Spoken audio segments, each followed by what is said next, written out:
우리가 어려서부터 너무 많이 들어왔던 소위 말하는 달란트 비유입니다.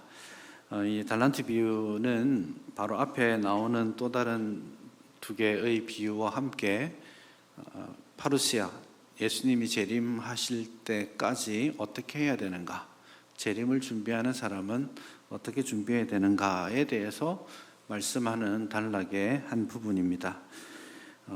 24장 말미에 가면 지혜롭고 충성된 종과 악한 종에 대한 그 비유가 잠깐 나옵니다.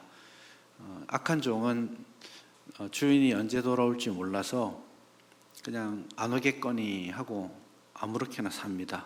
준비하지 않고 있다가 갑자기 주인이 다시 돌아와서 그를 책망하고 심판하게 된다라는 겁니다.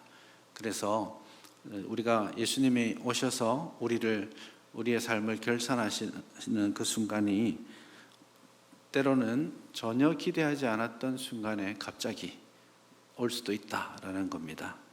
이 갑자기 오는 경우는 어떤 경우냐면 준비하지 않은 사람들입니다.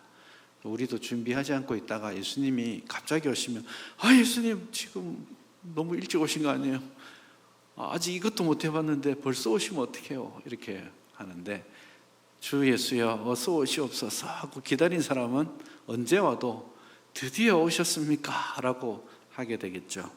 그래서 첫 번째 비유는 재림이 우리가 예상하는 것보다 더 빨리 혹은 갑작스럽게 올 수 있다. 그러니 잘 준비해야 된다 라는 말씀을 하는 것이고, 열처녀 비유도 이 신랑이 오는 것이 더디 오는 것다라고 말하는데, 재림을 기다릴 때에 깨어서 기다려야 한다.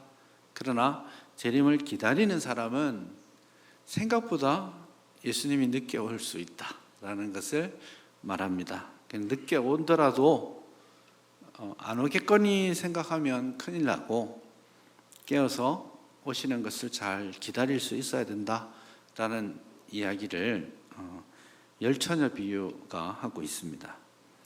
근데 이제 오늘 달란트 비유는 거기에 연결해서 어떤 사람에게는 급히 오기도 하고 어떤 사람에게는 기다려도 더디 오시는 것 같은 그런 생각이 있는데, 그러면 그 재림, 예수님의 오셔서 모든 것을 결산하시는 그 순간까지 우리는 어떻게 살고 있어야 되는가 하는 질문을 오늘 본문에 나오는 달란트 비유가 하고 있는 것이죠.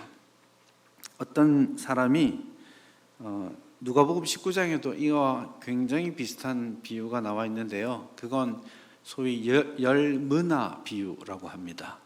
그래서 왕이 고을을 이렇게 맡기고 가는 그런 이야기인데, 그건 사실은 헤롯 대왕이 자신의 왕권을 로마 황제에게 가서 확장지어 오기 위해서, 헤롯 대왕이 아니고 헤롯 대왕의 아들들이 서로 왕권을 가지기 위해서 황제에게 찾아가는 그거를 역사적인 배경을 가지고 열 고을 비유를 그렇게 한 겁니다.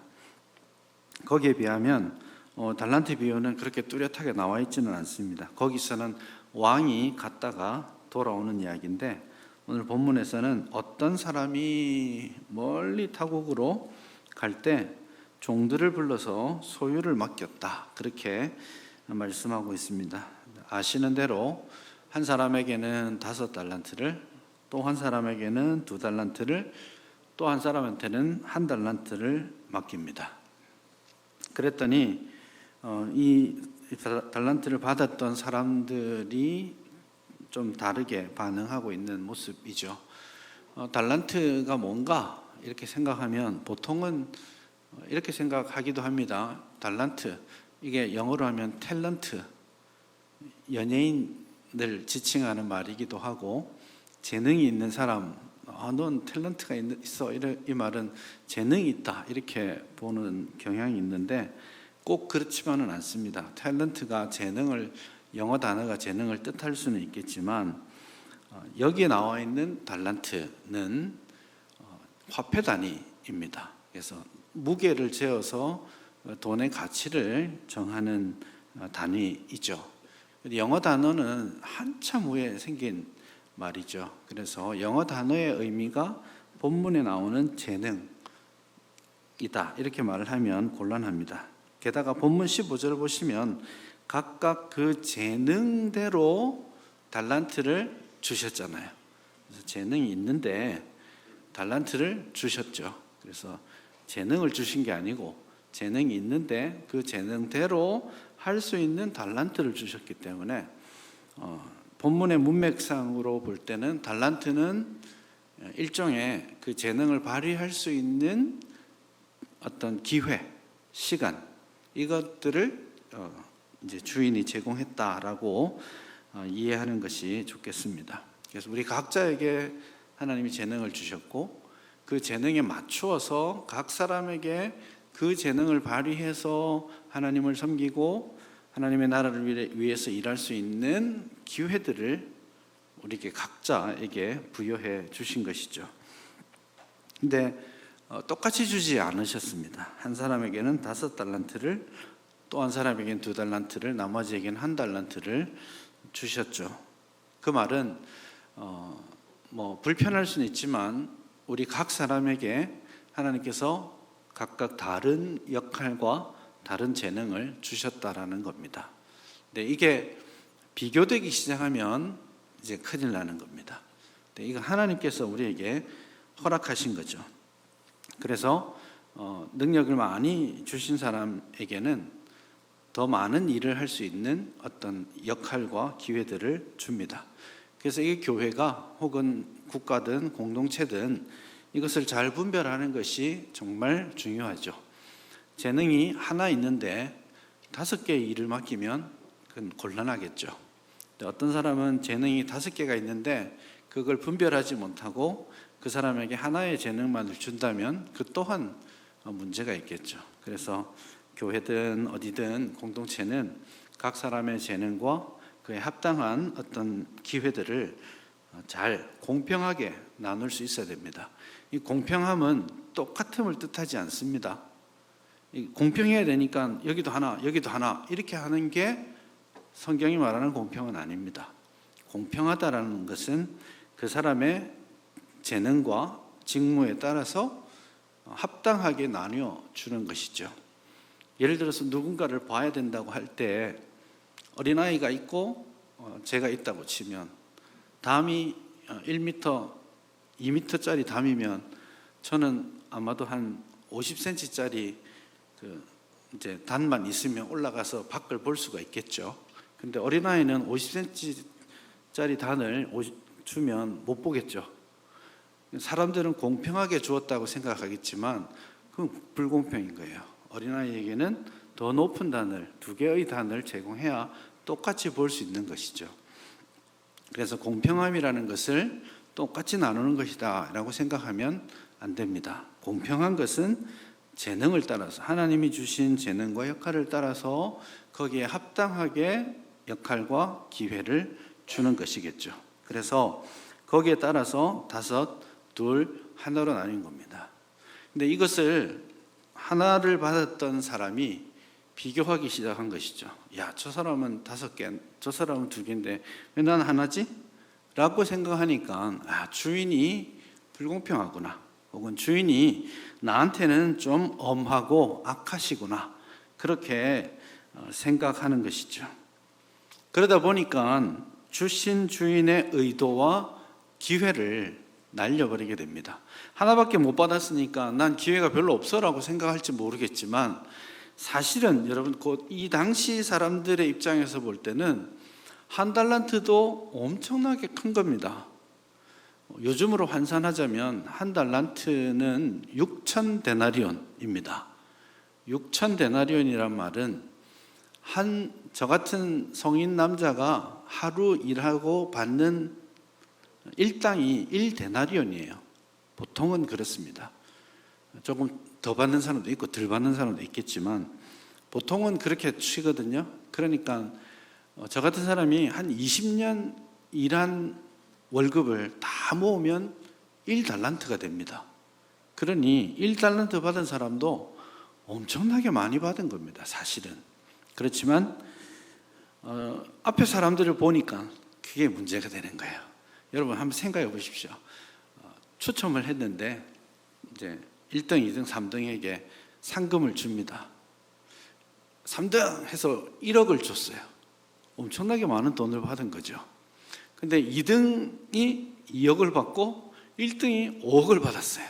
그러니까 3등 했던 사람이 처음에는 기쁘게 와 1억 하고 받았다가 가만히 보니까 내가 제일 작게 받았거든요. 그때부터 기쁨이 사라지는 겁니다. 야, 2억 받은 사람 좋겠다. 5억 받은 사람 더 좋겠네. 난 이건 뭐야, 꼴랑 1억밖에 안 되고, 이런 생각을 하는 겁니다. 그래서 하나님이 재능을 따라서 역할을 주시고 기회를 주신 거에 대해서 하나님이 주신 것을 이미 하나님은 1달란트든 5달란트든 모두에게 충분한 풍성한 기회와 재능을 주신 겁니다. 그러니까 그것으로 어떻게 할 수 있을까를 고민해야지, 곁눈질하면서 저 사람은 뭐 받았지? 저 사람은 더 많구나, 더 많은 재능을 가졌구나, 더 많은 기회가 생겼구나, 그것을 비교하는 순간 이 재림을 준비하는 자세에서 멀어지게 되는 것입니다. 2달란트, 5달란트 받았던 사람들은 오늘 본문을 보면 이 받은 사람이 즉시 나가서 장사합니다. 16절을 보시면요, 5달란트 받은 자는 바로 가서, 이 바로라고 되어 있지만 이 바로라는 말이 즉시이란 뜻입니다. 그러니까 받자마자, 사실은 주인이 5달란트 가지고 어떻게 하라고 매뉴얼을 주지 않았습니다. 뭐 장사해라, 뭘 해라, 이런 말씀은 하지 않으셨는데 이 사람이 즉시 나가서 장사하고 5달란트를 남깁니다.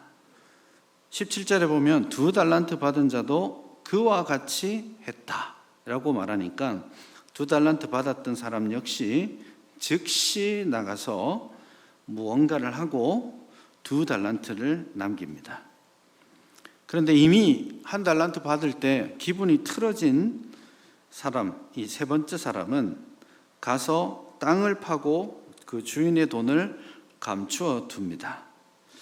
결산의 날이 올 줄 몰랐던 건 아닙니다. 올 줄은 알았지만 그 날을 적극적으로 준비하고 그 마지막 결산의 순간이 올 때까지 주어진 시간들을 적극적으로 선용하지 못한 것, 그것이 이 1달란트 받았던 사람의 잘못입니다.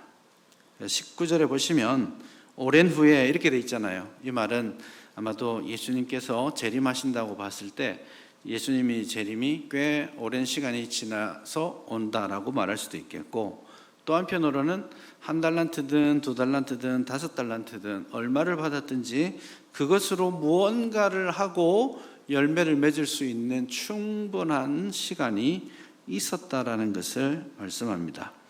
주인이 돌아와서 결산합니다. 5달란트 받았던 사람은 5달란트를 가지고 왔습니다. 그때 2달란트 받았던 사람도 2달란트를 가지고 오죠. 근데 21절과 23절을 보시면 주인이 5달란트 받았던 사람과 2달란트 받았던 사람에게 하신 말씀이 정확하게 똑같습니다. 예수님은 처음부터 비교하지 않으신다는 거죠.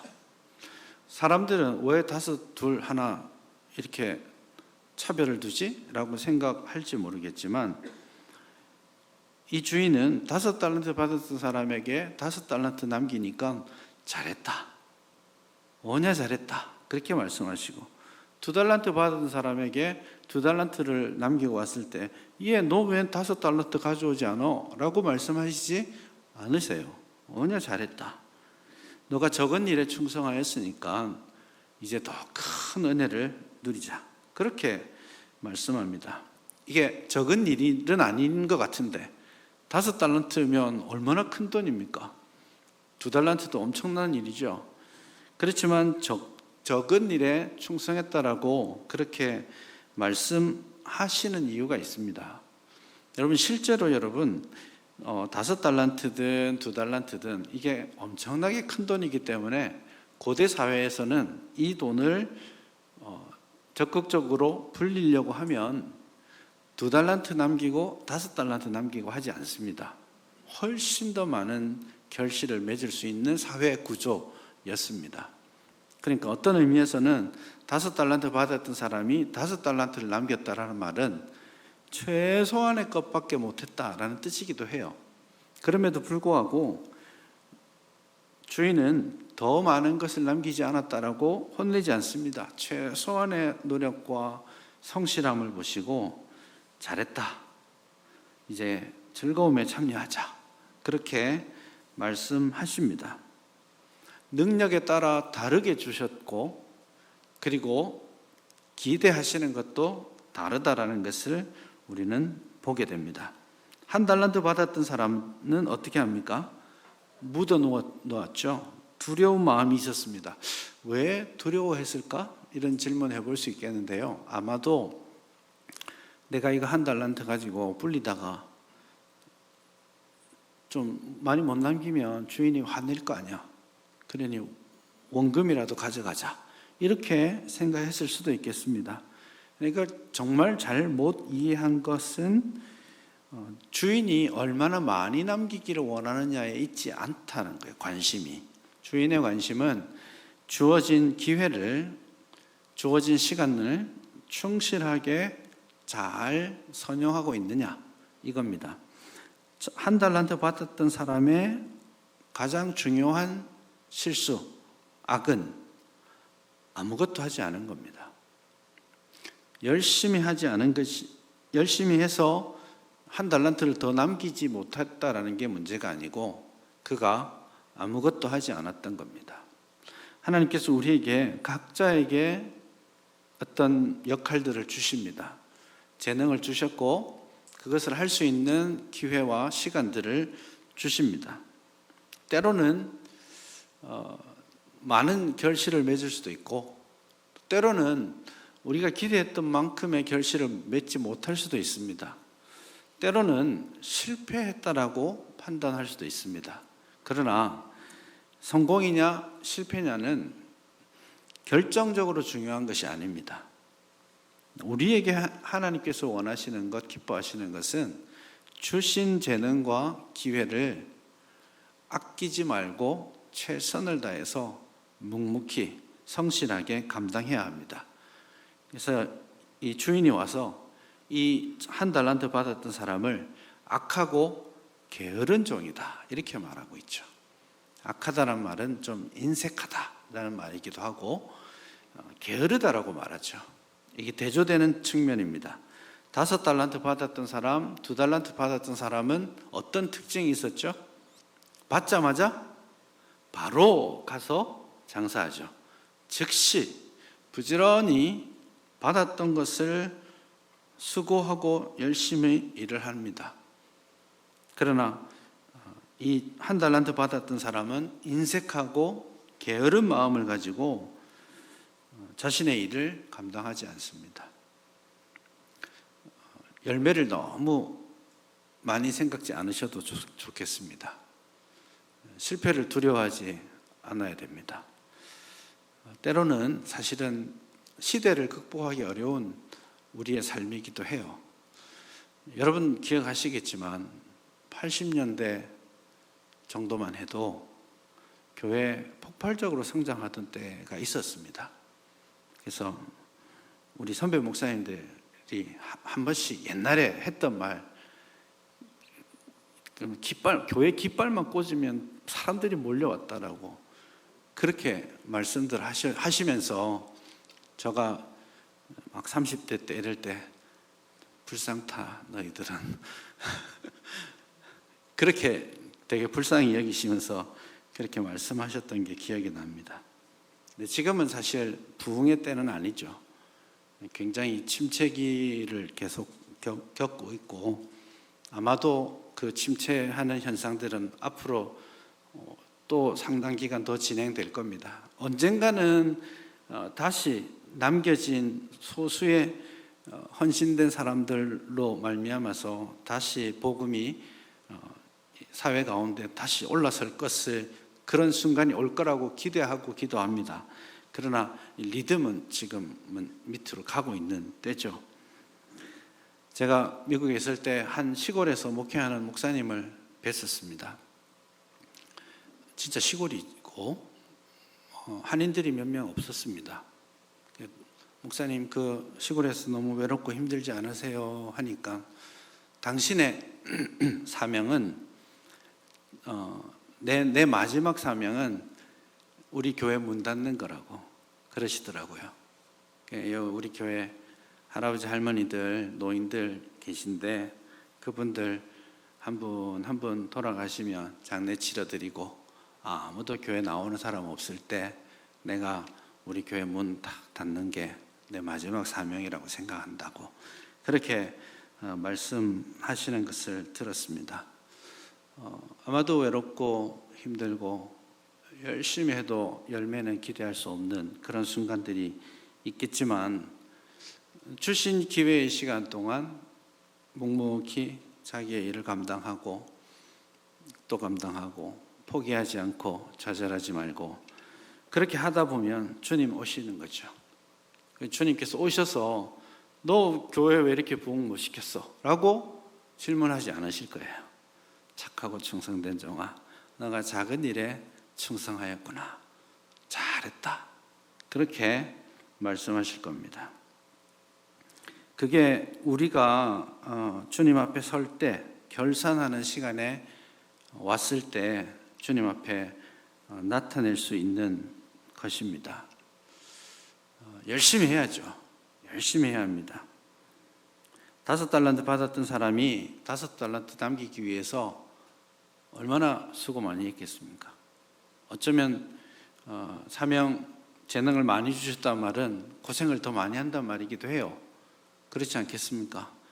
5달란트 받았는데 실컷 수고해서 5달란트를 남겼더니 주인이 그럼 이제부터 10달란트 네가 좀 사용해봐 이렇게 하시잖아요. 일이 2배로 늘어난 거죠.